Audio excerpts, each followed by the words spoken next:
right, ladies and gentlemen, and we're back, and I'm so happy to introduce to you Dr. Varun Katyal, the commercial director of Fakeeh University Hospital.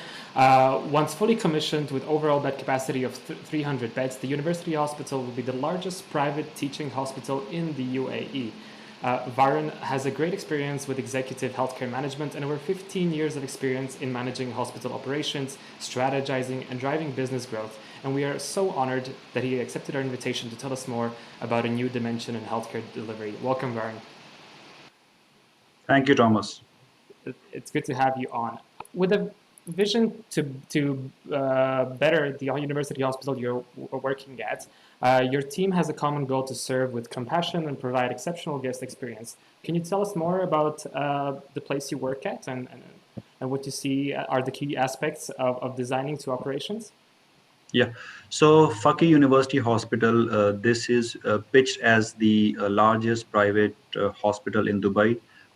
When fully operational, this hospital will have 300 bed capacity with 60 ICU beds, 16 ER beds. So it's a huge teaching hospital, which is going to be a new benchmark in the market of UAE, not only Dubai. And when we talk about teaching hospital, there are a lot of expectations, which come in the mind of community and the public. So we have taken a very balanced approach, is to basically creating the right level of expectations in the community, where we say we are going to be the smart hospital. And the word smart, needs to be understood very, very carefully, because it's not just a simple word smart. There is a lot of expectations behind this word smart. So I can talk about few examples. For example, when we talk about the infrastructure of the hospital, it is a 1 million square feet of built up area. So it's a huge project in terms of space and size. When you look at the overall design aspects of the hospital, a lot of detailing and thought process has gone into the construction of the hospital. I can give few examples. For example, the ER and the operating rooms, the cath lab and the imaging services are all located on same level. This is something you will not find in majority of the hospitals, where patients from ER can reach the OR within less than 5 minutes, or from ER to imaging. So these are some of the examples. Of course, in terms of other areas like outpatient services, the physician can move around between the two rooms easily, so that patients don't have to be referred for a interdepartmental consultation. It is the physician who can move between the two rooms and see the patient.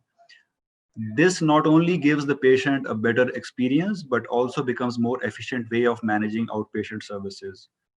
Our ICUs are, again, they are like inpatient rooms, which will have a independent pendant, a TV, a bathroom.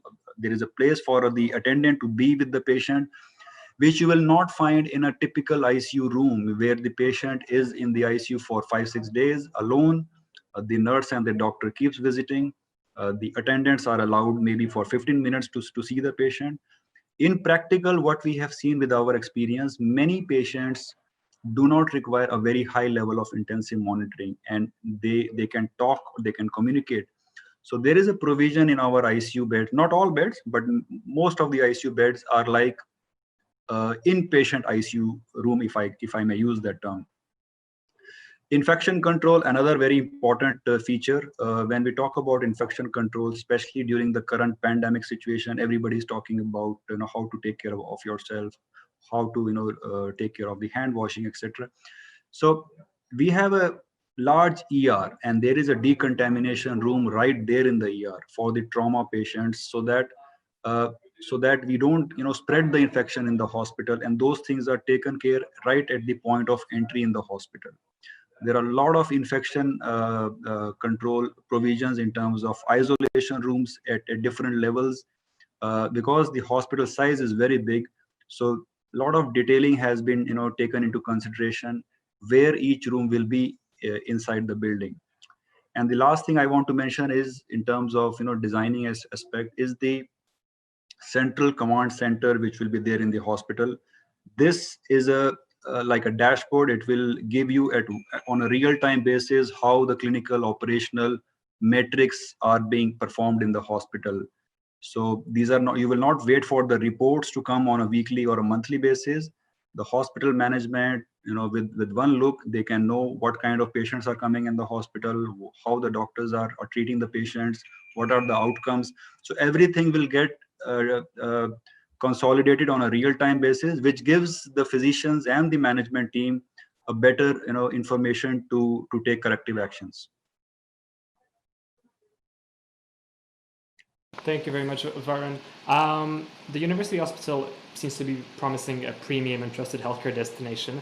So when patients step into the hospitals, what signs of the future do they find? Are there any futuristic tech features or space-age medicine? Maybe it's funny, but yeah. Yeah, not space-age medicine. We are not there yet. But in terms of smart hospital, we have thought of simple basic things which most hospitals forget. Everybody focuses on very complicated things to market the services, etc. But unfortunately, the simple things are lost in this puzzle. So for us, smart hospital means how do you heal the patient in a more efficient manner, right? So in simple terms, when a patient enters the hospital, he comes for, I think, two things. First is he wants to get the treatment, and he wants to be treated like a human being. So this human element is where the smart hospital comes into picture. So for example, once the patient enters the hospital, from registration to the nursing vitals to the doctor's consultation, and then to pharmacy or to lab or imaging or to in the insurance department, all these steps will be digitized. So this process will not be manual, where the person will ask you for something. So we will ask the patient to do the pre-registration. There will be a scanner to check his details. Once that is validated, the entire process, there is no manual token system in our hospital, which is I mean, I have not seen in any of the hospitals, at least where I have worked. At some point or the other, there is some manual system which comes into play. In our hospital, you will not find a manual provision, especially in the outpatient services. That is not there. We will also have a robotic pharmacy for inpatient and outpatient services. This will make lives of both the outpatient and inpatients very efficient, and will ensure faster delivery of the medicines and the right delivery of the medicines. So that reduces the error which is there with a manual prescription system. We will also have a mobile app, and be which will be available for our patients to access 24/7, not only for our patients but also for the community doctors, for the referring doctors. So smart hospital is not only going to cater to the patients and the internal doctors, it is also how the community doctors see us as a smart hospital. So we will give them the access once they are part of our network, FUH hospital network. These physicians will have access to monitor their own patients, because these are the doctors who will come and operate, or they will come and admit these patients. They need to know what is happening inside the hospital, once these doctors are away from the hospital. So that gives a lot of confidence to these doctors. Similarly, all our electronic medical records, outpatient, inpatient, will be digitized from day one. We will not have any files, so to speak, from day one. And then when you talk about inpatient rooms, this will be like a 7-star hotel experience for the patients. Everything will be computerized. There will be a digi valet. You can order meal, you can order a Netflix video, you can order a valet car for yourself, you can watch. So there are many things I can go on and on, but this is the patient experience which is there in any 5-star hospital. So those things would be there. And the last thing is the website. So website for us, basically, it is not just a tool to list the services of the hospitals. For us, the website is the entry door of the hospital. So patients will have 3 options to access our services. First is a physical visit to the hospital. Second, a virtual visit, which is the online consultation. And third is the home visit, where the hospital staff will go to the patient's house. So depending on what is your requirement, the system will guide and navigate you how each service can be accessed in the most efficient way. So we are taking care of small steps, how the different patients have different expectations, different requirements. And not only our website is just one feature, because that's the entry point for a hospital. But even once the patients go back from the hospital, there will be a communication system to engage with these patients. Varun, thank you very much for that. Based on your description, my next question is when can I book my weekend getaway there? Because it seems to be very, very fun and exciting with all the features you mentioned. Now, but back to the topic. Varun, how is academia interwoven into the system? Yeah, well, if I talk about academia, we are part of Fakeeh Care Group, which is a leading healthcare provider in Saudi Arabia. The group has a presence across Saudi, mostly in Jeddah, and we are there since last 42 years. So our flagship hospital, which is the Dr. Suleiman Fakeeh Hospital, that's a 600-bed teaching hospital. And our group's vision has to our group's vision is basically to integrate healthcare delivery and education to ensure that the care delivery is kind of a best model care delivery. So with that concept, which is there with our parent group in Saudi Arabia, we have brought the similar concept to Dubai, where we will be a teaching private hospital, one of the largest hospitals in Dubai. And now again, this comes with a lot of expectations. You are a university hospital. The word university is a very strong, powerful word for a hospital. So from day one, we are ensuring the physicians, the nurses who are joining us, they they have that experience of teaching, in terms of their background, from where they are coming. You will not believe that all 100% of the doctors who are going to work with us, they have some sort of background experience in teaching in their previous workplaces or in their previous experiences. So why this is important? Because we don't want to create a medical college later and then go back to the doctors who have teaching experience. From day one, we are ensuring that the doctors who are going to stay with us for a long time, they are aligned with our long-term strategy of a teaching hospital. And teaching, and I'm sure all of us will agree that having education integration in a hospital, I mean, patients know that they are in safe hands, because you have the right experience of doctors and nurses and paramedical staff who have that kind of bandwidth and wavelength to manage that kind of patients' expectations. Uh, yeah, so in terms of medical college, we will not open it in phase one. We will open the medical college in phase two, which will be after 1 year of hospital operations. So first we will start the hospital operations, and that is the usual way of setting up the medical college project. Thank you for that. We have a couple of questions from the chat. Bajal Joshi asks, how do you think these smart hospitals will impact health insurance so that it is accessible to the communities? I'm sorry, can you repeat? How do you think these smart hospitals will impact health insurance so that it is accessible to communities? Yeah, so insurance, yes, especially in a market like Dubai where insurance is 100% mandatory. Uh, uh, I think for us, insurance is a very important stakeholder. We are talking to insurance companies now, and we are talking the same language, that this is not about just making money. It is about your clients, your patients should find a value in this hospital. We are a new hospital, and in the current economic situation, it is not easy to kind of position your hospital as a university hospital.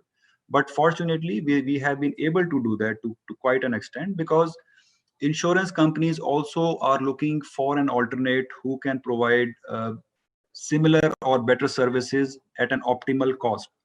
Uh, Price per service is an issue in the market, and I think we as Fakeeh University Hospital, we are coming with this concept of value-based care, where there is a difference we need to understand between price and cost, right? So if my cost of service I can manage efficiently through the smart system technologies, then I can offer a better price to the insurance companies. But this is what we have been talking to the insurance companies, that we are not an expensive hospital. We are a bigger, largest hospital does not mean we are an expensive hospital. We are an efficient hospital, and we would like to cater to the community as much as possible. So yes, I think, yeah, if I have answered your question correctly, otherwise I can try to answer it again. That's perfect. Thank you. I'll move on to the next question. Changing healthcare trends unleash a barrage of conflicting challenges at hospitals. Can existing hospital infrastructure accommodate new consumer demands? I think the existing hospitals, first of all, are overwhelmed with high patient volume. Most of the hospitals, especially in a place like Dubai, which is overcrowded market when it comes to healthcare, uh, the hospitals have fairly busy number of outpatient and inpatient. But if you look at the mix of these patients, most of these patients you will find they're coming for acute care services. You fall sick, you go to a doctor, and then how the cycle starts. Uh, I think hospital of the future, which we are claiming to be, I think we will be able to provide standardized yet customized care. So our care will not be doctor driven. It will be a system algorithm driven. There is a software which will be implemented in our hospital, and that software is a very sophisticated system which will allow the care delivery, especially the physician care pathways, will be more uh, system defined, like an algorithm. Like if a patient has this should be done. If you have this, then this should be done. There could be variations, and of course physician will have the authority to overrule it, but he will have to kind of overrule through a proper process. In general, our physicians are aligned with this concept. They have rich experience. The system will just facilitate the care delivery in a more professional way. Also, I think this pandemic has taught us about the importance of preventive healthcare. Uh, once we have insurance, we only go to the hospital when you fall sick. If you are not sick, you will not go to the hospital to get your body checked, not even once a year. Most of the patients, most of the people, they kind of ignore their health, that yes, nothing is wrong with me. We don't do the same for our car insurance, we don't do the same for our life insurance. That So when it comes to healthcare, people kind of tend to ignore. uh, I think one of the new things which will come in the near future is more emphasis on wellness and preventive care. A lot of hospitals are already beginning to do that. We have the advantage. From day one we will implement these systems to ensure that the patient care is delivered right from once the patient is fit, he's not sick. So educating the patient, how to prevent diseases or how to manage the diseases to ensure you don't reach a complicated stage.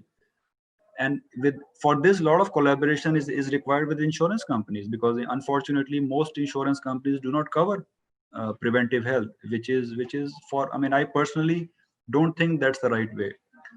There has to be a provision of preventive health. At least the basic diagnostic tests should be covered uh, to monitor the patient. Thank you. I think this really comes back to the conversation we had with Catherine and Derry about intrinsic motivation and these insurance policies as well.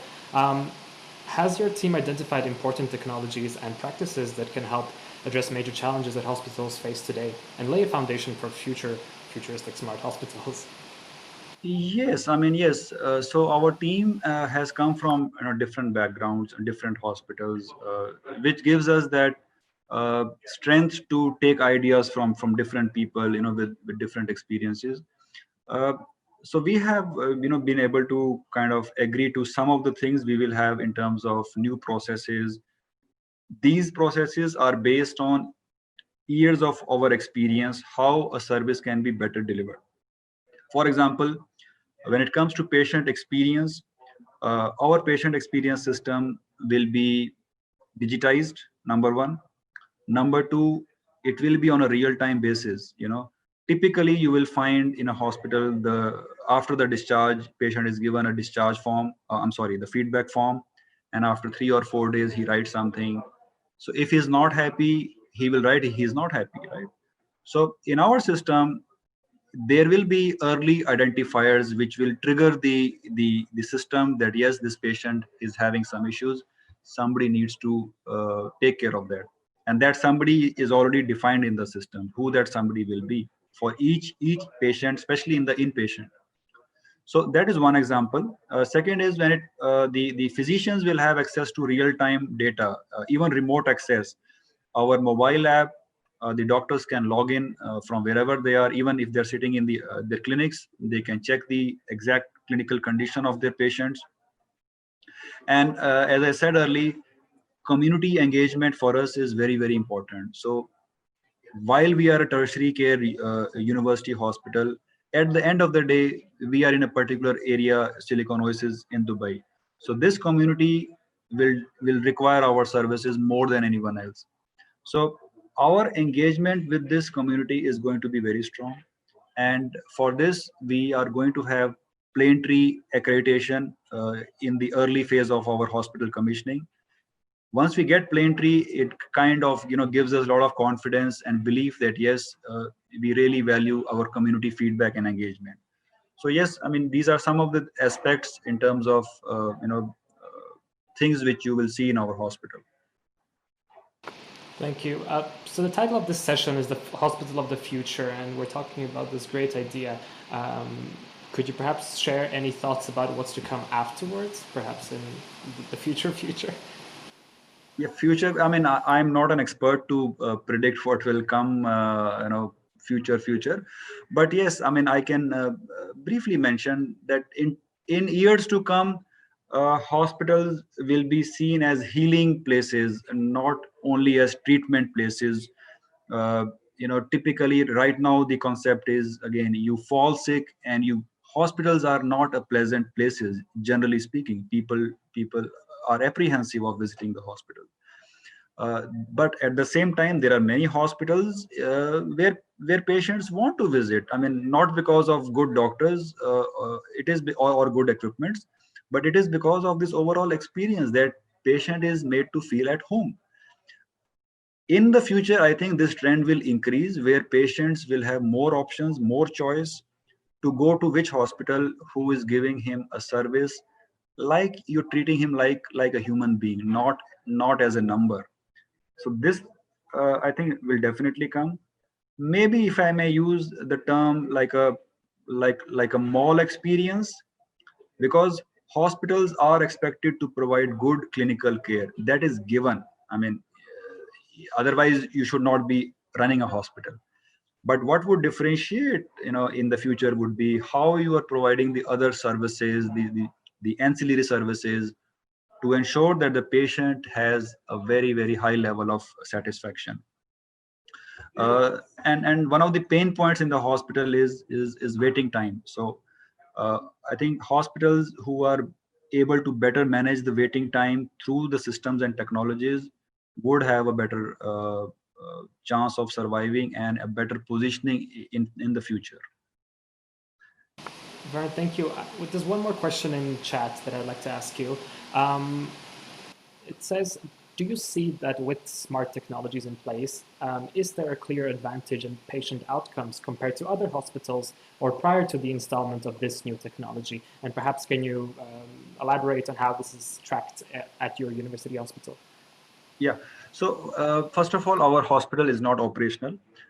We are implementing these technologies once we go live. So basically, these technologies, as I mentioned earlier, see, the patient is getting treatment on a real-time basis, right? And the patient's condition is not the same throughout the stay.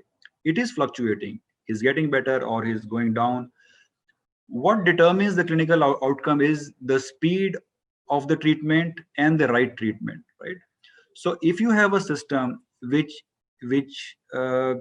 facilitates the decision making of the doctors, right, and reduces the turnaround time of that decision making, I think a lot of improvement will come from when it comes to clinical outcomes. Today, the clinical outcomes are not very high percentage, the positive outcomes in many hospitals, because one is because of the lack of integrated system. By the time the patient has his condition has deteriorated, the system alerts, right? So in our system, when it comes to clinical outcomes, I'm only focusing on clinical outcomes.